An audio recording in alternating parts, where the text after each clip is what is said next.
Apartment ಒಳಗಡೆ ಬಂದ ತಕ್ಷಣ ದೇವತೆಗಳ ದರ್ಶನ ಪಡ್ಕೊಂಡು ಹಬ್ಬ ಯಾರಪ್ಪ ಮಾಡಿ ಡಿಸೈನ್ ಅಂದ್ಕೊಂಡು ಲಿಫ್ಟ್ ಹತ್ತಿ 17ನೇ ಫ್ಲೋರಿಗೆ ಬಂದೆ. ಒಂದು ಅಪಾರ್ಟ್ಮೆಂಟ್ ಒಳಗಡೆ ಹೋಗೋಣ ನೋಡೋಣ ಹೇಗಿದೆ ಅಂತ ಹೇಳ್ಬಿಟ್ಟು ಬಂದೆ. ಇಲ್ಲಿ ನೋಡಿದ್ರೆ ಫುಲ್ಲು ವಾಲು, ಈ ಮೇಲ್ಗಡೆ ಸೀಲಿಂಗು ಎಲ್ಲನೂ ಕೆಲಸ ನಡೀತಾ ಇದೆ. ಫಾಲ್ ಸೀಲಿಂಗು, MDF, ವೀನಿಯರು ಎಲ್ಲನೂ ಯೂಸ್ ಮಾಡಿದ್ದಾರೆ.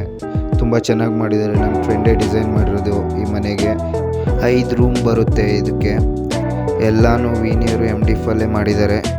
ಇಲ್ಲಿಂದ ವ್ಯೂ ತುಂಬ ಚೆನ್ನಾಗಿ ಕಾಣಿಸ್ತಾ ಇತ್ತು. ಬಸವನಗುಡಿ ಫುಲ್ ಕಾಣಿಸ್ತಾ ಇತ್ತು. ನೋಡೋಣ ಮತ್ತೆ ಏನು ಮಾಡಿದ್ದಾರೆ ಅಂತ. ಹೊಟ್ಟೆಗೆ ಮಾರ್ಬಲ್ ಕೆಲಸ ಮಾಡ್ತಾಯಿದ್ರು.